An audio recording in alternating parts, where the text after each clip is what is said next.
Control your mouth, mood, money, and mind. The man who cannot control his mouth will always speak weakness into existence. The one who cannot control his mood will destroy peace in moments of anger. Without control over your money, you'll always be a slave to circumstance. And without control of your mind, you'll be ruled by everything around you. Discipline is not about punishment, it's about power. Control these four: your words, your emotions, your money, your mind, and life will no longer pull you in every direction. Stay until the end, because the final piece is the one most men ignore, and that's why they never rise. Your mouth can build or break everything: your future, your relationships, your reputation. All of it can rise or fall with a single sentence. One careless phrase, one emotional reaction, one ego-driven outburst, and the trust you've been building for years can vanish in a moment.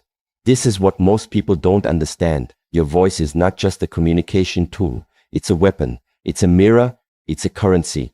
Every time you speak, you either invest in your direction or you dilute it. You either add to your authority or subtract from it. That's why the first real discipline in becoming powerful, truly powerful, isn't physical. It's verbal. It's the ability to stay quiet when most people would panic to fill space. Real discipline begins with silence. Not silence as suppression. Not silence as fear. Silence as control. Silence as restraint. Silence as presence. The man who speaks less doesn't lack intelligence, he's refining it. Because when you don't speak by default, you begin to see what others miss. You start to observe the energy behind the words people say. You notice how often people speak out of insecurity, out of nervousness, out of the desire to be liked or approved. You see how much of what's being said is reactive, not intentional. And more importantly, you start to catch your own impulses. Your own urges to interrupt, to defend yourself, to justify your decisions, to appear clever or strong or wise. And once you become aware of those impulses, you can begin to rise above them. The untrained man speaks to prove.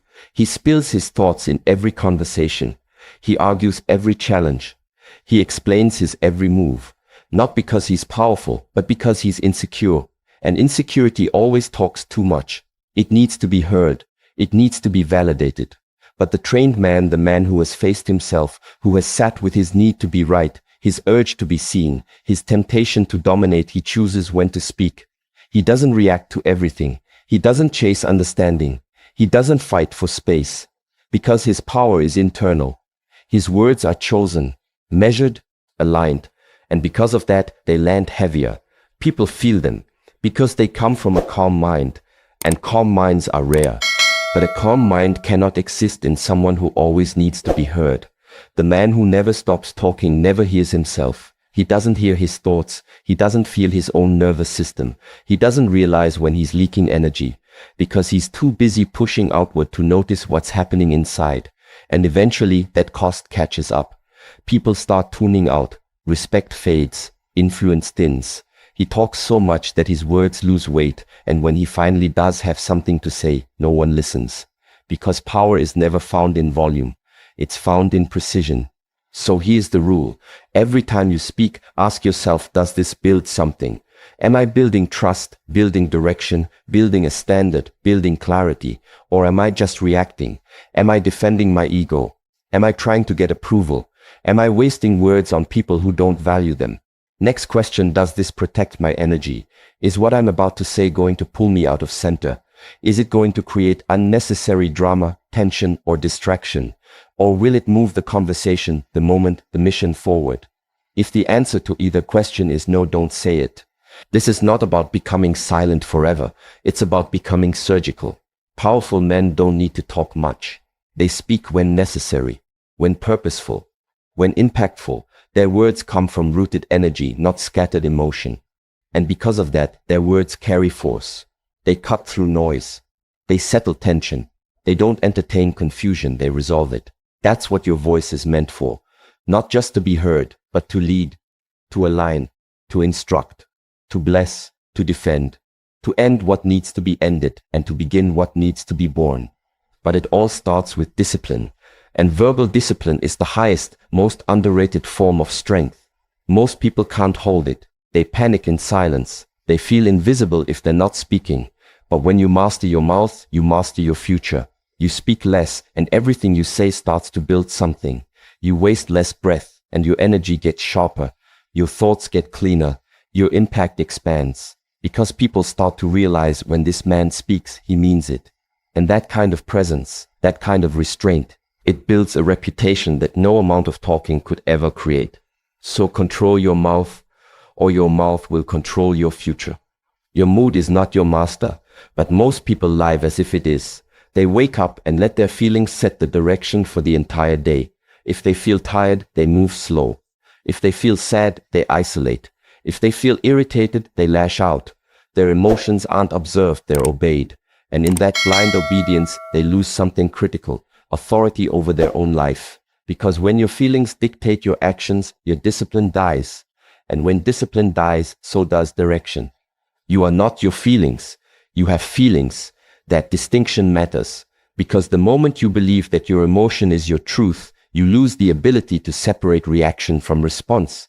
Anger isn't the problem. Sadness isn't the problem. Doubt, frustration, fear, none of them are the problem. The problem is identity. When you fuse with the emotion, when you make it who you are instead of what you're experiencing, you start moving in ways that serve the emotion, not your future. That's why most people lash out when angry. They shut down when discouraged. They retreat when anxious, not because they're broken, but because they've never trained to do otherwise. Every emotion becomes a cue to react, but mastery begins the moment you stop reacting and start observing. You feel the emotion. You pause. You breathe. You watch it move through your body like a wave, like wind, like a storm that does not belong to you. It simply moves through you. You don't feed it. You don't follow it. You don't attach to it. You let it pass. And you move with discipline, not emotion. This is why the strongest people you meet are often the calmest. Not because they don't feel, but because they've trained, they've felt everything and still moved forward. They've learned to stop worshipping moods like gods and start treating them like signals. Temporary, movable, survivable. They know you don't train for the days you feel good. You train for the days you don't. You train so your habits carry you when your feelings can't. You train so your breath is deeper than your frustration. So your focus is stronger than your sadness. So your vision is clearer than your fear. Because without training, you collapse into whatever mood shows up. And if your moods rule your actions, you live a life ruled by emotion, not by intention. And intention is where real progress lives. That's what separates the grounded from the unstable. It's not that grounded men don't feel. It's that they choose how to feel. They notice their state. They observe the pattern. They name it, but they don't let it drive the car. Emotion sits in the passenger seat. Discipline drives. Every time. This is how your mission survives. This is how your goals remain intact. Not because your moods don't shift, but because your standards don't. When you feel unmotivated, you still train. When you feel discouraged, you still show up. When you feel unseen, you still build. That's how you move from emotion to execution. That's how you turn pain into power, not by denying what you feel, but by refusing to be owned by it. Control your mood, or your mood will control your mission. It will convince you to stop when you need to continue.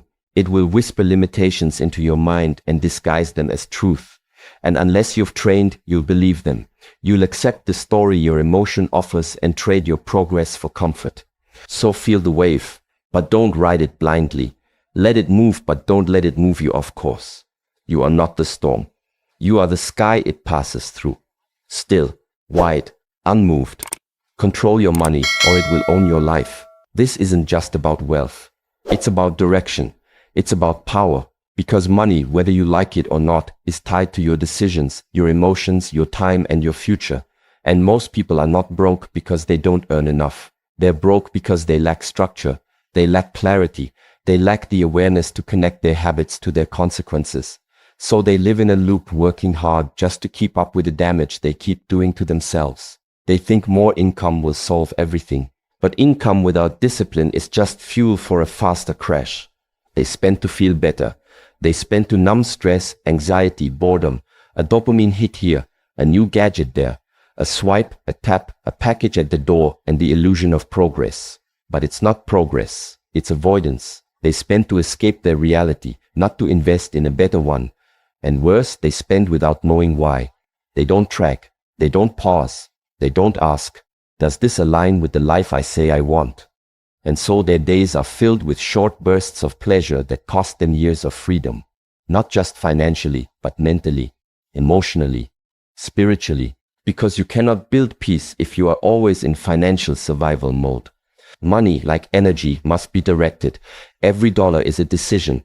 Every purchase is a statement of values. When you spend unconsciously, you live unconsciously. You give your future away, one transaction at a time. Every impulse buy is a moment of undisciplined emotion. Every untracked expense is a crack in your foundation. And yes, it adds up, not just in your bank account, but in your life trajectory. Because a man who cannot master his money cannot master his time, and a man who cannot master his time will never master his mission. If you can't delay pleasure, you'll never earn peace. That's the law. Peace doesn't come from comfort. It comes from control. Control over your habits. Control over your emotions. Control over your priorities. If you can't resist what feels good now, you will always sacrifice what matters most later. That's why the discipline to say no to something small now is not loss, it's leadership. Leadership over your future. Leadership over your path. Leadership over your freedom. Start with awareness, not obsession. Start tracking every dollar, not to become rigid, but to become awake. You cannot change what you won't confront. You cannot grow what you do not measure. When you track your money, you begin to see your patterns. You begin to see how often you buy because you're tired or stressed or bored, not because it makes sense. And once you see those patterns, you can start to shift them. Slowly, intentionally. You begin to allocate money toward growth instead of decay. You begin to buy tools, not toys. Investments, not distractions. Systems, not escapes. Because money doesn't change people. It reveals them. It reveals your emotional maturity. It reveals your values. It reveals whether you're building or reacting, whether you're leading or coping, whether you're living with intention or waiting for a bailout. The man who controls his finances doesn't just accumulate wealth. He builds freedom. He buys his time back. He moves through the world with less anxiety, less dependence, less desperation. And because he doesn't need money from everyone, he doesn't need validation from everyone either. He becomes harder to manipulate, harder to distract, harder to knock off course. Because his decisions aren't made from lack, they're made from clarity. And clarity is the beginning of power. So track your money, master your budget, audit your spending. Not because you're greedy, but because you're done being owned. You want freedom? Earn it. By controlling the very thing the world uses to control you. Control your mind or be a slave forever. That's not poetic. That's not abstract. That's reality. This is the final truth. The deepest layer of personal transformation. You can't control your mouth, your emotions, your reactions, your money, your direction if your mind is chaotic. And right now, most people's minds are. They don't govern their thoughts, they get dragged by them. Their heads are loud from the moment they wake up, spinning, overthinking, regretting the past, imagining problems in the future, trying to calculate who likes them, who doesn't, wondering what to say next, what to buy, what to post, what to avoid. It's non-stop. And because they never stop to observe what's actually happening, they begin to believe that this mental noise is them, that these thoughts are who they are. But they're not. They're habits. They're untrained patterns. And if you don't train those patterns, you become them. Most people live in permanent mental reaction. Their minds jump from regret to fantasy, from fear to ego, from distraction to desire. One scroll, one text, one headline, and they're emotionally hijacked. This weakens their attention. This drains their focus.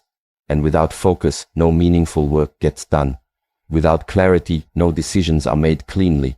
And when your thoughts are untamed, your direction becomes unanchored. That's why most people aren't lazy, they're mentally scattered. They're stuck in mental loops, convincing themselves they're stuck in life. But they're not stuck in life. They're stuck in thought. And until that loop is broken, no amount of external change will fix anything.